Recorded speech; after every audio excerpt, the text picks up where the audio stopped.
नहीं दिए तो चाहे 10,000 कमा के बेटे को दे देना, फिर भी बेटा यही कहेगा पापा 10,000 का फोन जो आता है ना पुराना मॉडल हो गया, अब तो नया 25,000 का आ रहा है। वो संस्कार वहां बोलेंगे। खैर बहुत सारी बातें आप सब समझते हैं, इन बातों को अपनी कथा की ओर लौटते हैं। बोलना पड़ेगा राधे राधे राधे राधे। आज युधिष्ठिर जी महाराज सभी को प्रणाम करते हुए जब जैसे ही गोविंद के कक्ष में पहुंचते हैं तो गोविंद आज ध्यान में बैठे हैं। युधिष्ठिर जी महाराज उनको देखकर आश्चर्यचकित रह जाते हैं। विपदः सन्तु न सस्वत्र जगद्गुरोः प्रभवति दर्शनम यत्स्याद् पुनर्वदर्शनम।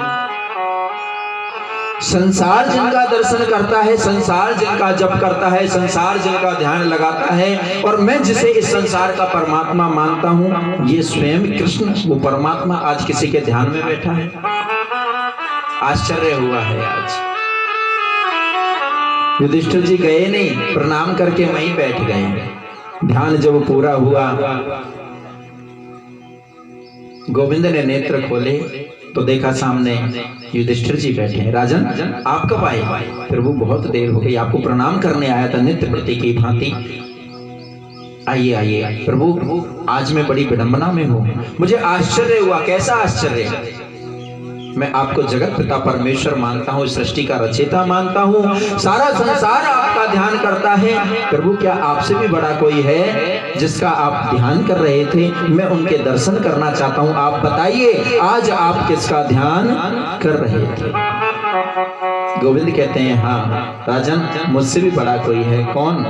अहम भक्त पराधीनो, मैं भक्तों के पराधीन हूँ। मुझसे भी बड़े हैं मेरे भक्त, जो मेरा भजन करते हैं मैं उनका भजन करता हूँ। न चायो भगतन ने मोकू ना ना। ये भक्त मेरे बहुत खतरनाक हैं, मैं चाहकर भी नहीं रोक पाता। ये मुझे जैसे नचाते हैं मुझे वैसे ही नाचना पड़ जाता है। प्रभु आज आप किस भक्त का ध्यान कर रहे थे?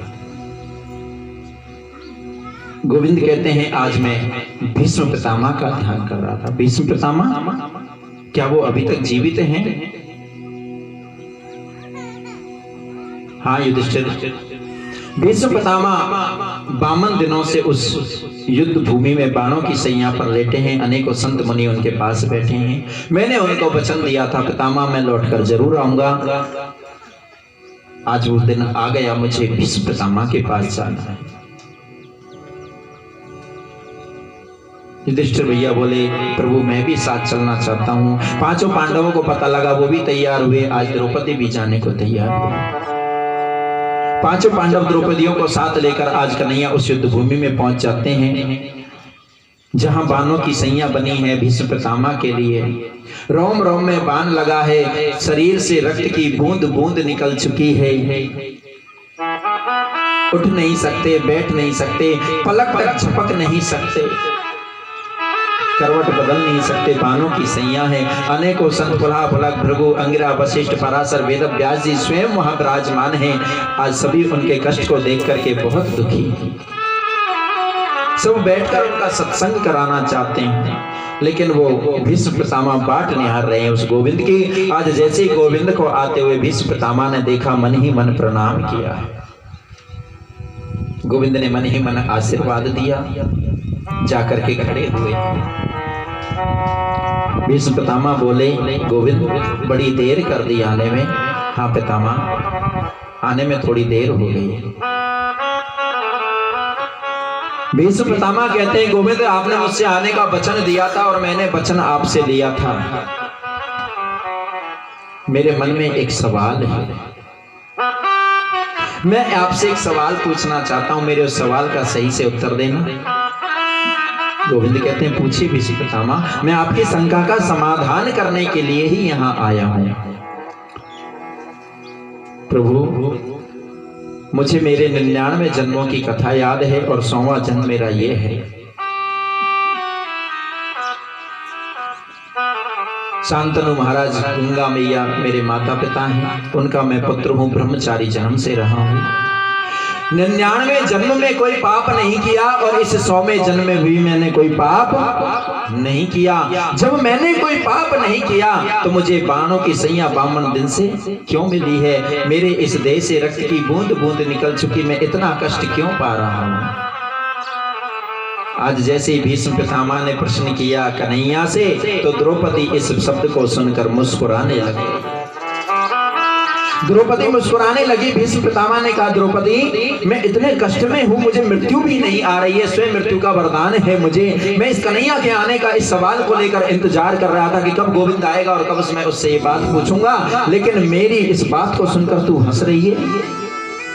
द्रौपदी तू ऐसे नहीं हंस सकती, तू एक उच्च कुल की पतु कुल वधू है, उच्च कुल परिवार की तू बेटी है, तू कोई साधारण नारी नहीं है। इस कन्हैया ने तुझे सखी भाव दिया है, तू बहुत ज्ञानी है। द्रौपदी तेरे हंसने का कारण क्या है? क्या तू मेरे कष्ट को देखकर हंस रही है या मेरी बात को सुनकर हंस रही है? द्रौपदी ने कहा, भीष्म पितामह क्षमा करना, आपने बात ही ऐसी करी है कि मुझे हंसी आ ही गई। भीष्म पितामह जो प्रश्न आपने गोविंद से किया है ना, अगर आप इजाजत दें तो उस प्रश्न का उत्तर तो मैं भी आपको दे सकती।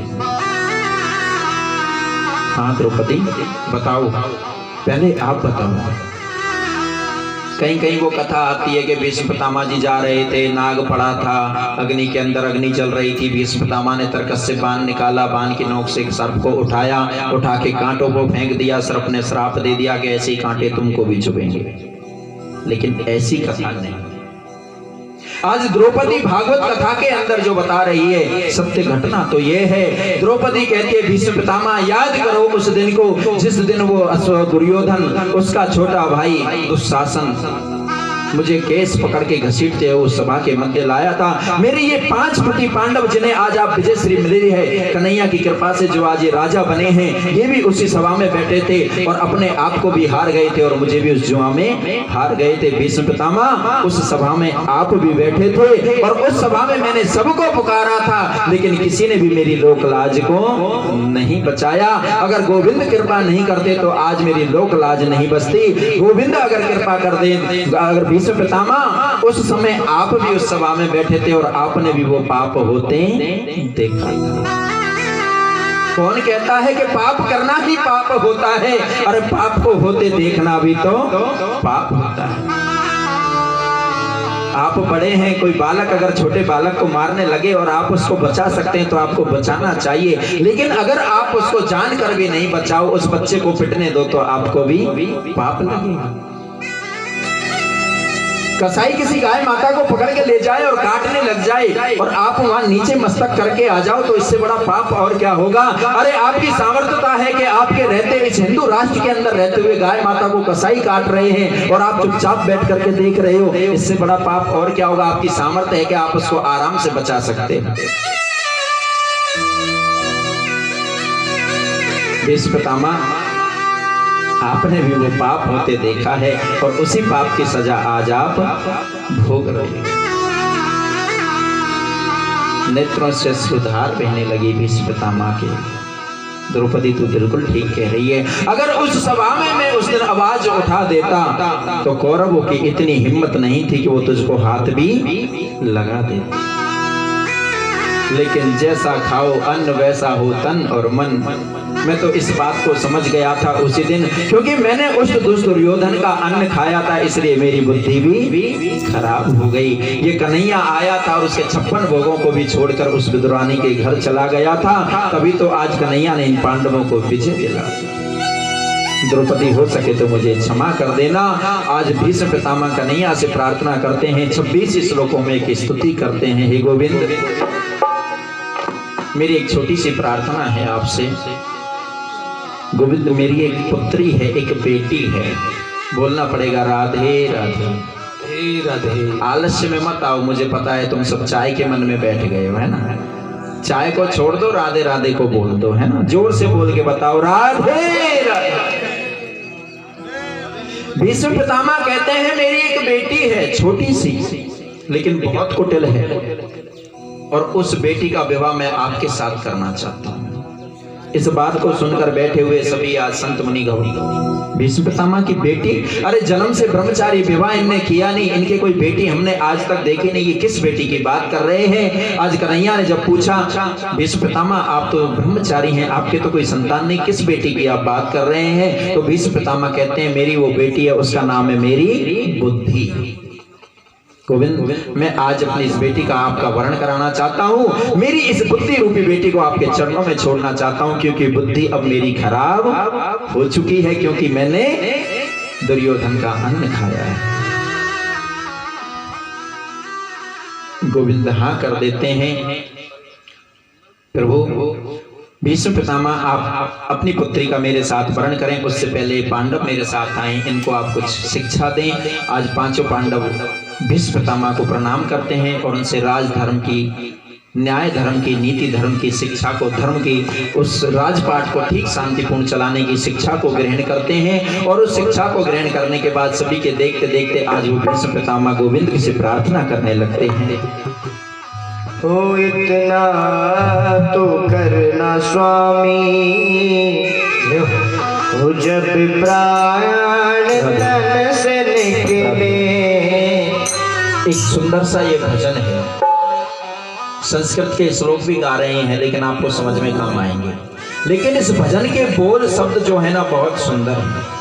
और इतना सुंदर ये भजन है कि संसार में जो आपने पाप कर्म किया वो किया, लेकिन भीष्म पितामह के सामने आज कौन खड़े हैं? गोविंद। और भीष्म पितामह आज उस गोविंद से जो बात कह रहे हैं ना, जीवन में कहना या मत कहना, लेकिन अंत समय जब आपका आ जाए ना तो ये शब्द आज रट कर ले जाना, याद करके ले जाना और उस कन्हैया से हाथ जोड़ के उस दिन ये शब्द कहना जिस दिन आपके प्राण इस देह को छोड़ के जाने वाले हों। सब एक एक शब्द पे ध्यान देना।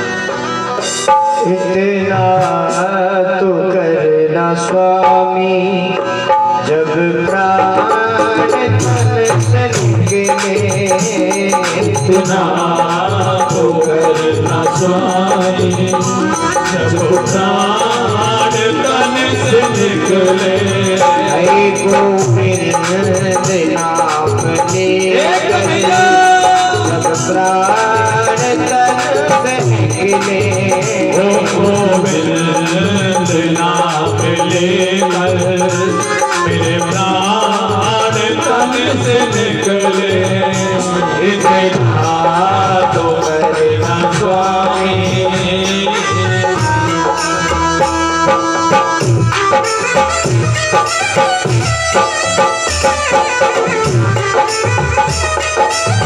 हे कन्हैया, तालियों की सेवा करते रहें। जय हो।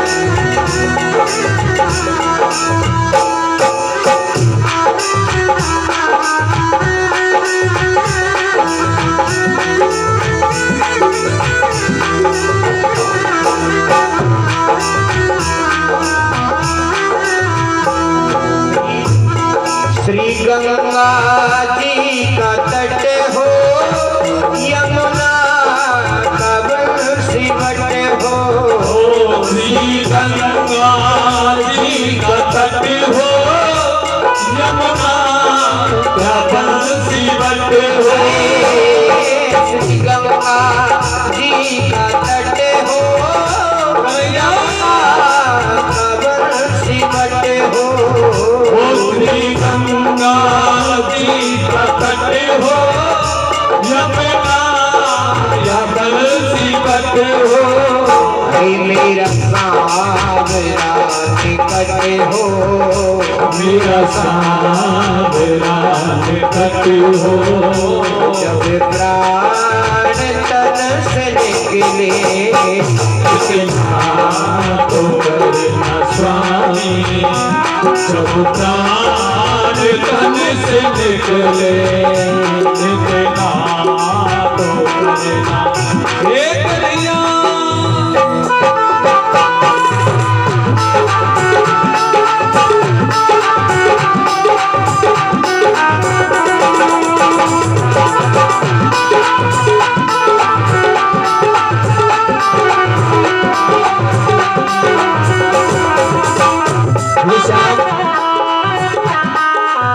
जिंदगी भर तेरे द्वार पे आए, तेरी चौखट पे आए, 2 रुपए का फूल चढ़ाने के लिए आए और 2 लाख की डिमांड कर दी। तूने जिंदगी में कुछ दिया या नहीं दिया, लेकिन सबसे बड़ी कृपा तो ये करी कि ये मानव तन दिया। और मानव तन में भी तूने ये कृपा कर दी कि हिंदू धर्म दिया, और हिंदू धर्म में भी ये कृपा कर दी कि आज कथा सुनने का अवसर दिया। और तूने हमारी कोई इच्छा पूरी करी या ना करी, लेकिन अंत समय में हमारी ये इच्छा पूरी जरूर कर देना। अरे जीवन के उस समय पे या तो हमें वो गंगा जी का किनारा मिल जाए या वो वृंदावन का बंसी बट मिल जाए, और मेरे सामने उस समय में संसार का दृश्य दिखाई नहीं दे, इस दुनिया का कोई बहन भाई माता पिता घर परिवार मुझे याद नहीं आए। उस समय पर अगर याद आए तो सिर्फ तू ही तू याद है।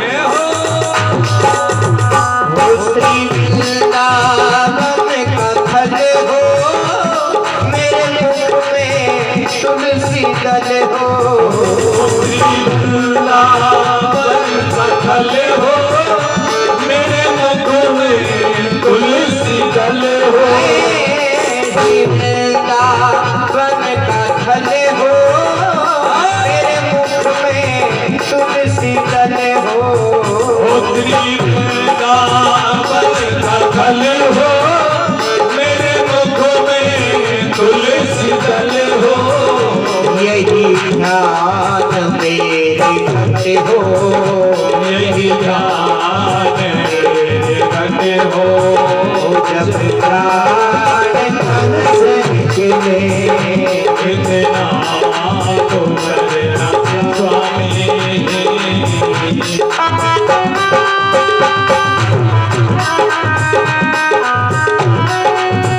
श्री राधे।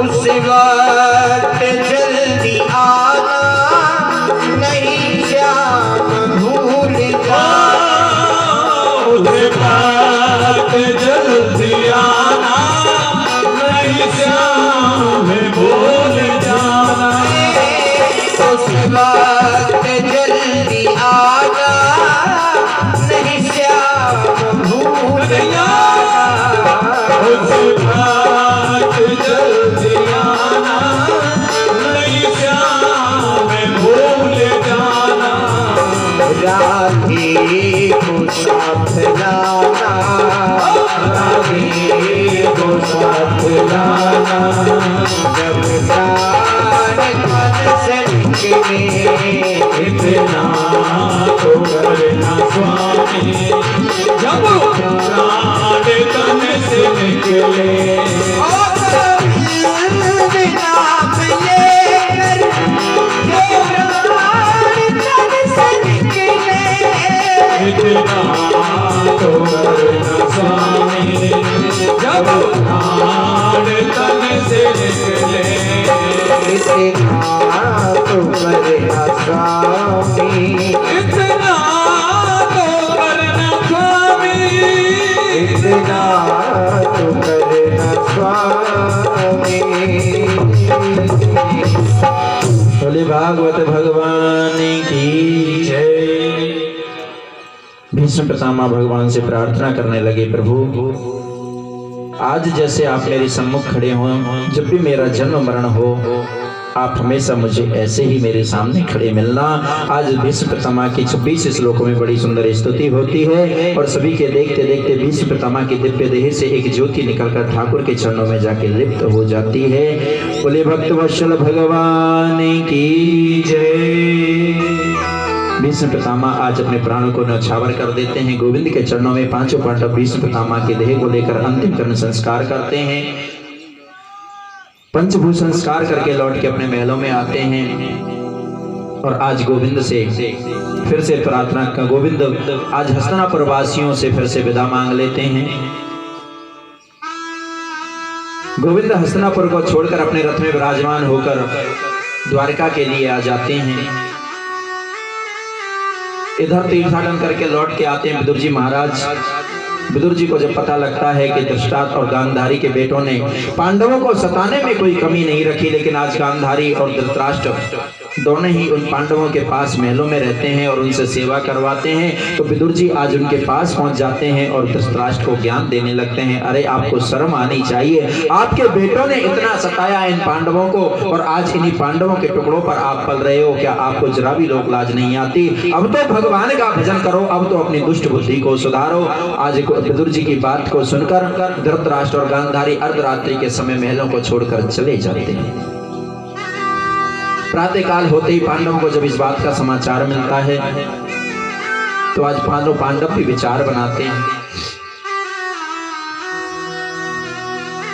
इधर जब गोविंद गए थे तो अर्जुन उनके साथ में गए थे और भगवान इस लीला धाम की लीला को करके 125 वर्ष का राज्य करके जब गोलोक धाम को पधारते हैं, अर्जुन गोपियों को लेकर लौट करके आते हैं। कुछ भील रास्ते में उनको लूट लेते हैं। अर्जुन की दुर्दशा को देखकर आज युधिष्ठिर घबरा जाते हैं और जैसे ही कुंती मैया सुनती है कि गोविंद अब हमारे पास नहीं रहे, आज कुंती मैया के भी प्राण पखेरु उड़ जाते हैं। पांचों पांडव अपनी माता का भी अंतिम संस्कार करते हैं। धृतराष्ट्र गांधारी भी गए, माता भी चली गई है। अब महलों में रहने का कोई फायदा नहीं, गोविंद भी हमें छोड़कर गए हैं।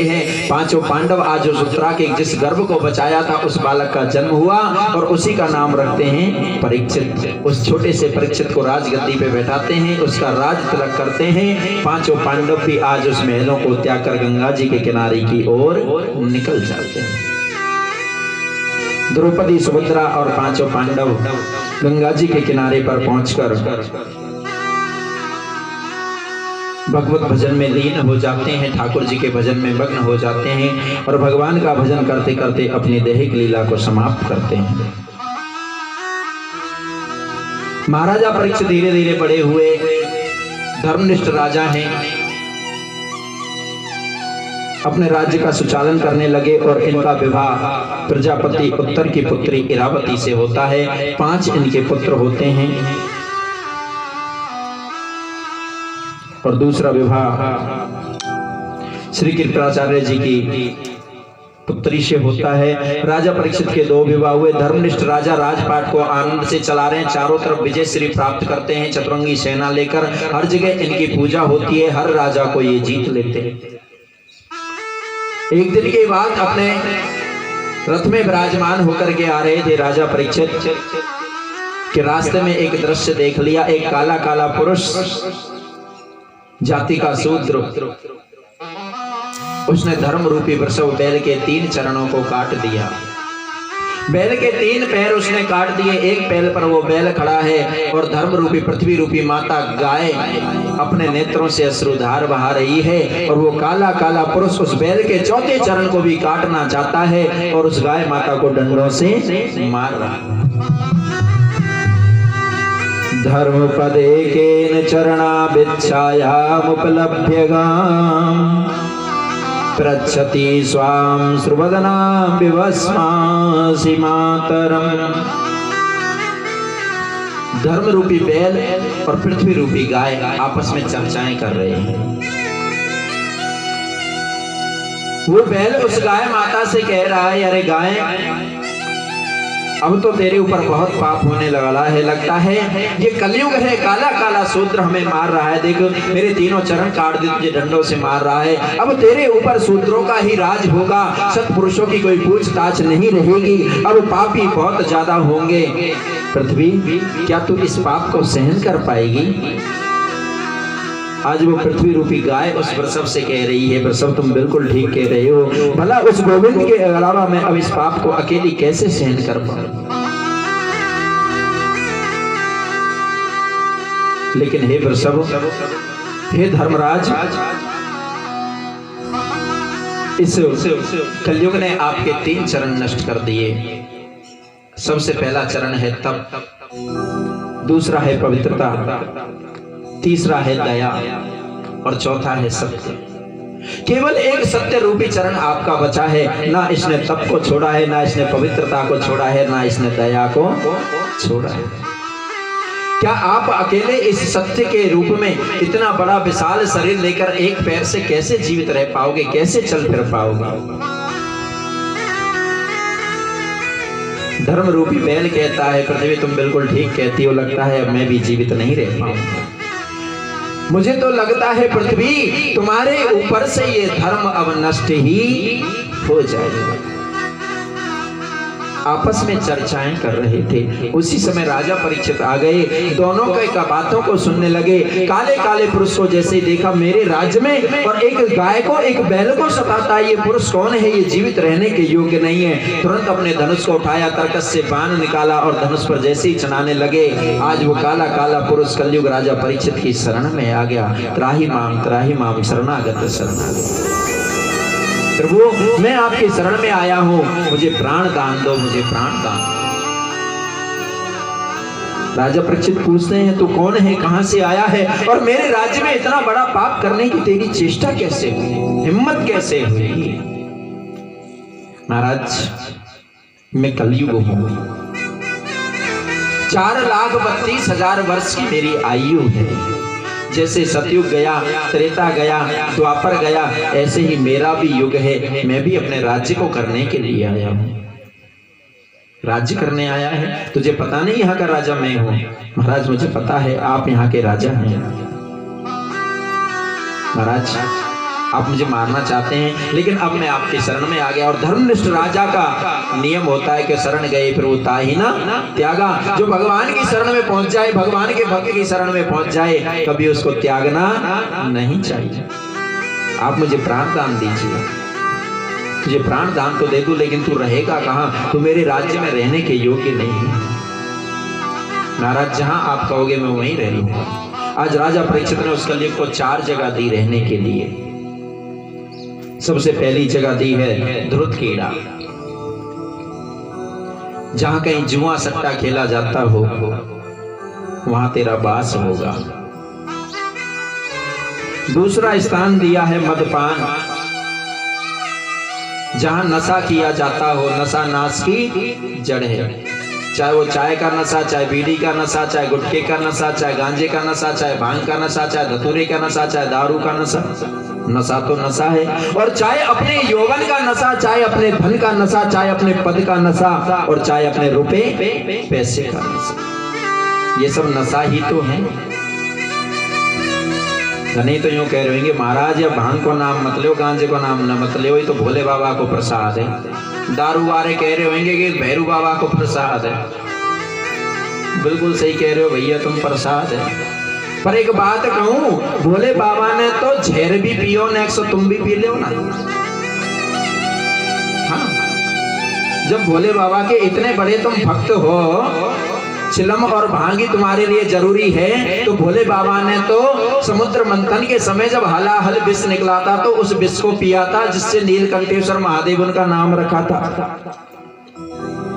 तो थोड़ी सी डिबिया तुम्हारे काजू मंगवा दें। अरे भोले और भैरू के भक्तों, बुरा मत मानना मेरे भाई बहन, एक बात बहुत कड़वी है पर सत्य कह करके जाऊंगा। पहले तो इस दारू ने घरों को खो दिया, और दारू को छोड़कर अगर किसी संत मुनि की शरण में कोई व्यक्ति लगा भी, कोशिश भी की कि हम सुधर जाएं, तो बचा कुचा एक नशे को छोड़ के आया तो इन बाबाओं ने दूसरा नशा फिर लगा। सच्चा संत कभी नशा नहीं करता। सच्चा संत अगर कभी नशा करता है तो वो राम नाम के नशे में मस्त रहता है, वो ठाकुर के नाम का रस पी करके मस्त रहता है, वो कभी भांग गांजा धतूरा नहीं पीता।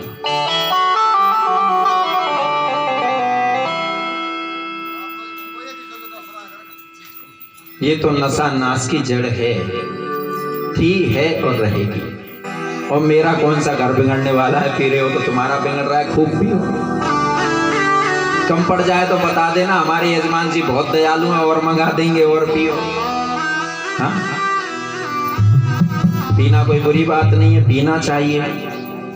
मैं तो कहता हूं कि सुबह की उतर जाए तो दोपहर को पियो, दोपहर की उतर जाए तो शाम को पियो, शाम की उतर जाए तो सोने से पहले फिर पियो, और सोने के बाद उतर जाए तो जगते ही फिर पियो। हाँ, लेकिन पीने वाली चीज पियो।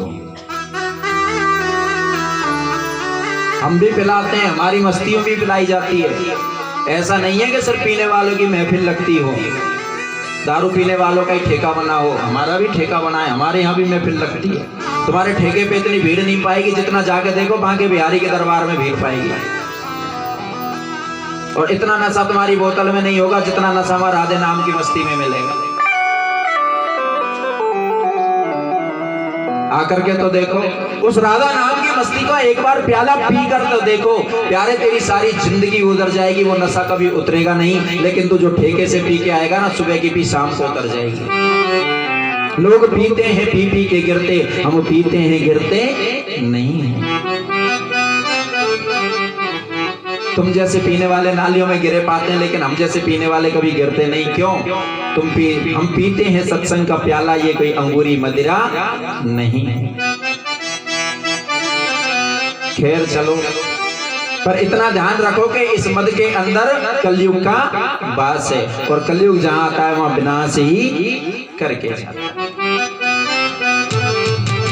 तीसरा स्थान दिया है स्त्री संग में। जो अपनी नारी को छोड़ के पर स्त्री का संग करता है वहां भी कलयुग का वास होता है। और चौथा दिया है हिंसा, किसी को अदाना सताना, किसी की भलाई बुराई करना, चोरी चुगली करना, पर निंदा सम नहीं अदमाई। किसी शरीफ को अगर सताओगे, किसी की हिंसा अगर आप करोगे, किसी को सताओगे अदाओगे, तो वहां भी कलयुग का वास होगा। 4 जगह दी राजा परीक्षित ने कलयुग के लिए। कलयुग बोला महाराज जगह तो 4 दे दी रहने के लिए, बाग बगीचा भी तो दे दो घूमने फिरने के लिए। हाँ, अब गांवन में तो खेत है, वहां घूम के आ जाएं। शहरन में खेत ना है तो छोटे छोटे पार्क मिलते हैं, लोग महलों से निकल के, कोठियों से निकल के सुबह शाम घूमने के लिए जाते हैं। महाराज मुझे भी ऐसी कोई छोटा सा पार्क दे दो जहाँ घूम फिर के आ जाऊं। राजा परीक्षित ने कहा ठीक है, तुझे एक जगह और देता हूँ, स्वर्ण में भी तेरा वास होगा। लेकिन किस स्वर्ण में? जो बेईमानी से, अन्याय से, अनीति से कमाया गया हो, उस सोने के अंदर भी तेरा वास होगा। राजा परीक्षित ने कलयुग को 5 स्थान दे दिए। उस धर्म रूपी वृषभ के तीनों चरणों को जोड़ने का प्रयास किया, थोड़े थोड़े जोड़े, लेकिन वो वृषभ ठीक से चल नहीं पाया, वो लंगड़ा हो गया, बैसाखी के सहारे पर हो गया। एक दया नाम का, सत्य नाम का चरण केवल बचा है। पृथ्वी पे आज भी सत्य बचा है, आज भी संत बचे हैं, आज भी ब्राह्मण बचे हैं, आज भी वेद बचे हैं, और आज भी पतिव्रता नारी बची है। जिस दिन इनमें से एक भी नष्ट हो जाएगा ना, उस दिन ये धरती नहीं रहेगी। हाथ की 5 उंगली बराबर नहीं है, सबको एक तुलना में मत तोलो। एक ब्राह्मण गलत हो गया तो सब ब्राह्मण गलत नहीं हुए, एक संत गलत हो गया तो सारे संत गलत नहीं हुए, घर की एक नारी खराब हो गई तो सारा घर खराब नहीं हुआ। घर में अच्छा भी होता है। आज राजा परीक्षित ने उस पृथ्वी रूपी गाय माता को शांत बना दी, लेकिन कलयुग का प्रभाव है भैया। उस दिन तो एक कलयुग मार रहा था, आज तो हम सब कलयुग बने बैठे। हाँ, घर घर में भैंस मोसी चाहिए, गाय माता नहीं होनी चाहिए। बहुत बड़ी महिमा है गाय माता की। और गाय माता किस प्रकार से आपके बड़े से बड़े रोग को खत्म कर सकती है, ये बात आपको इस कथा में मिलेगी, लेकिन समय मिलेगा तब। जिस गाय माता के दूध की महिमा क्या करें, जिस गाय माता की घी की महिमा, दही छाछ की महिमा क्या गाऊं। उस गाय माता का तो गौमूत्र और मल भी पवित्र बताया गया है। अरे देवताओं का मल मूत्र भी पवित्र नहीं बताया, लेकिन उस गाय माता का मल मूत्र भी पवित्र बताया है। अशुद्ध वस्तुओं को भी पवित्र कर देता है।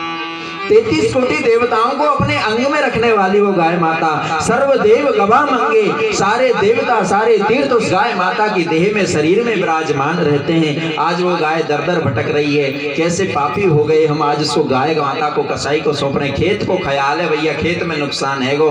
अरे भैया खेत में नुकसान नहीं, जहाँ गाय माता के आंसू पड़ते हैं वहां या तो सूखा पड़ती है, और सूखा नहीं पड़ती तो जैसे अलवर में ओला बरस रहे हैं, ऐसी पकी पकाई फसल पे ओला ही गिरते हैं। अरे तुम्हारे खेत में घुसकर वो गाय माता इतना नुकसान कर रही है, तो एक गांव में कितने घर होंगे, 50-60 इतनी गैया जेंगड़ा होंगे। एक गाय और एक जेंगड़ा अपने घर में बांध लो ना, ज्यादा से ज्यादा साल भर में 1 बीघे खेत का तुम्हारा तूड़ा खा लेगी, कम से कम 4 बीघे का तो बचेगा। और जब वो परमात्मा पूरे 5 बीघे में ओले डालेगा फिर क्या बचने वाला है बताओ? समझ की बात है। हाँ,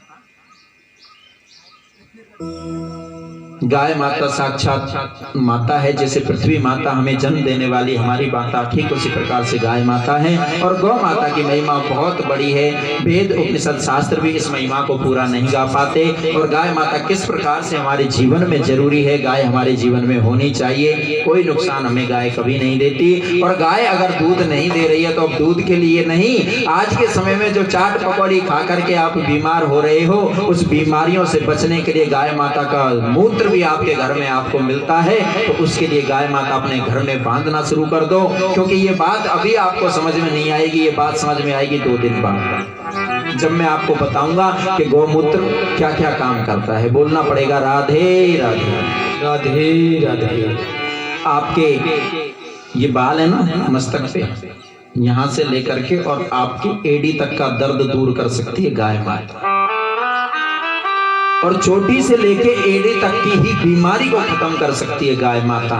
शर्त 2 ही है, घर में गाय हो, उसकी सेवा हो, गौमूत्र का सेवन हो। और कैसे कैसे हो आगे आपको बताएंगे जरूर। आज राजा परीक्षित ने गाय माता को शांत बना दी। धर्म रूपी वृषभ के 3 चरणों को जोड़ने का प्रयास किया, लेकिन जुड़ नहीं पाए। वृषभ आज लंगड़ा हो गया है और आज गली गली खेत खेत में डंडे खा रहा है। राजा परीक्षित वहीं से अपने रथ में विराजमान होकर अपने महलों की ओर चल देते हैं। रात्रि भर विश्राम किया। प्रातः काल हुआ। प्रातः काल होते ही आज राजा परीक्षित के मन में विचार आया कि मैं आज शिकार खेलने के लिए जाऊं। शिकार खेलने के लिए जाने को तैयार होने लगे। आज एक मुकुट रखा है उन महलों में, जरासंध का वो मुकुट है। राजा परीक्षित ने जैसे ही उस मुकुट को देखा, बड़ा सुंदर मुकुट, कभी लगाया नहीं, आज इसी को लगा के शिकार खेलने जाता हूं। मुकुट लिया, मस्तक पे धारण किया और राजा परीक्षित आज शिकार खेलने के लिए घोड़े पे सवार होकर निकल गए। शिकार खेलते खेलते हमको प्यास लगी, पिपासा लगी। समीक मुनि की कुटिया है, उसी जंगल के अंदर समीक मुनि की कुटिया पर पहुंचे। समीक मुनि आज ध्यान में बैठे हुए थे, नेत्र बंद थे, भगवान का भजन कर रहे थे। उनका पुत्र है, नाम है श्रृंगी। श्रृंगी अपने गुरु भाइयों के साथ पिता की आज्ञा लेकर वन में यज्ञ करने के लिए, समिधा एकत्रित करने के लिए गया था। राजा परीक्षित आज समीक मुनि की कुटिया पे पहुंचे और कहा, संत हम भूखे प्यासे, हमें प्यास लगी, हमें जलपान करा दीजिए। लेकिन समीक मुनि ने आज नहीं सुना, क्योंकि लो भगवान के ध्यान में लगी थी। आज राजा परीक्षित ने फिर से कहा, अरे संत हम भूखे प्यासे, हमको जलपान करा दीजिए। समीक मुनि ने नहीं सुना। इधर आज कलयुग ने देखा कि अच्छा अवसर मिला है, अनीति का कमाया हुआ धन, क्योंकि भीम और जरासंध का जो खेल हुआ था, युद्ध, वो अनीति का हुआ था, ईमानदारी का नहीं था। 27 दिन तक वो युद्ध चला था। आगे कथा आएगी 7वें दिन।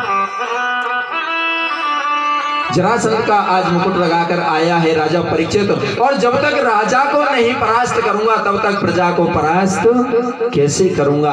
आज मौका देखकर वो कलयुग राजा परीक्षित के मस्तक पे प्रवेश कर गया, बुद्धि को पलट दिया। अरे ये कोई ढोंगी संत देख, हम इसके द्वार पर आए, हमारा अतिथि सत्कार नहीं कर रहा है, हमें जलपान नहीं करा रहा है। पास में एक मृत सर्प पड़ा हुआ था, तरकस से बांध निकाला, नोक से उठाया उस सर्प को, और राजा परीक्षित ने आज श्रृंगी ऋषि समीक मुनि के गले में वो सर्प डाल दिया। अपने घोड़े पे सवार होकर निकल पड़े।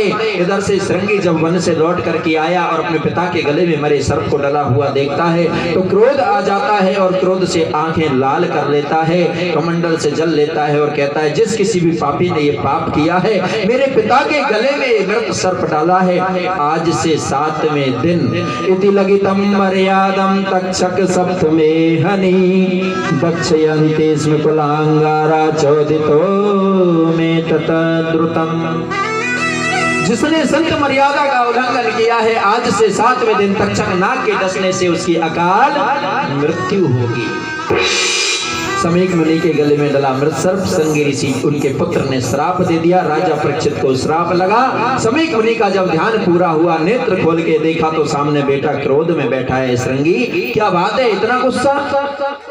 पिताजी पूछो मत। आप ध्यान में बैठे थे, मैं वन में संविदा लेने के लिए गया था, पीछे से जरूर हमारे यहाँ कोई पधारा और उसने आपके गले में मृत सर्प डाल दिया। लेकिन पिताजी आपको चिंता करने की आवश्यकता नहीं, मैंने श्राप दे दिया है, आज से 7वें दिन तक्षक नाग के डसने से उसकी अकाल मृत्यु होगी। बेटा तूने बिना जाने, बिना पहचाने, बिना पूछे, अरे कौन था, कहीं कोई संत था, कोई ब्राह्मण था, कोई राजा था, कौन हमारे द्वार आया था और किस काम से आया था, जानना चाहिए था। बेटा ऐसे श्राप नहीं देना था। पिताजी मैंने तो दे दिया। समीक ऋषि बड़े ध्यानिष्ठ थे, अर्धकाल दृष्टा थे। जैसे ही दृष्टि डाल करके देखी, पूर्व दृश्य को देखा तो राजा परीक्षित उनके द्वार आए थे और जलपान मांगा था। समीक मुनि ने कहा बेटा तूने बहुत बड़ा पाप कर दिया, आज के बाद राजा परीक्षित जैसा राजा इस धरती पर नहीं होगा। राजा परीक्षित की कोई गलती नहीं थी बेटा, वो तो हमारे पास अतिथि बनकर आए थे, गलती हमारी थी, हमने आतिथ्य सत्कार नहीं किया। तुरंत अपने गौरमुख नाम के शिष्य को बुलाया। समीक मुनि ने कहा जाओ और जाके राजा परीक्षित को समाचार दे दो कि उन्हें श्रृंगी का श्राप लगा है, आज से 7वें दिन तक्षक नाग के डसने से अकाल मृत्यु होगी। अगर अपनी मुक्ति का उपाय कोई कर सकते हैं तो उपाय कर लें। इधर राजा परीक्षित अपने महलों में जाकर पहुंचे, उड़े आज घोड़े से उतरे और अपने महलों में जैसी जाके उस मुकुट को उतारा, कलयुग मस्तक से हटा और तुरंत याद आया ओहो आज मैं ये कैसा पाप कर आया, मैं धर्मनिष्ठ राजा कहलाने के योग्य नहीं हूं, मैंने तो बहुत बड़ा पाप कर दिया, एक संत के गले में मृत सर्प डाल के आ गया, मैं तो बहुत बड़ा पापी हो गया। मन में विचार कर रहे थे, धर्मपत्नी इरावती आज जल का पात्र लेकर आई, क्योंकि स्वामी शिकार खेल के आए, जलपान कराऊं। उधर से इरावती जल लेकर के आई और इधर से आके गौरमुख नाम के शिष्य ने द्वार पे आवाज लगा दी, राजन आपसे मिलना है। जल भी नहीं पिया, आज राजा परीक्षित दौड़कर अपने द्वार पे पहुंचे, गौरमुख नाम के शिष्य से भेंट करी, मैं समीक मुनि का शिष्य हूँ और उनके पुत्र श्रृंगी ने आपको श्राप दिया है,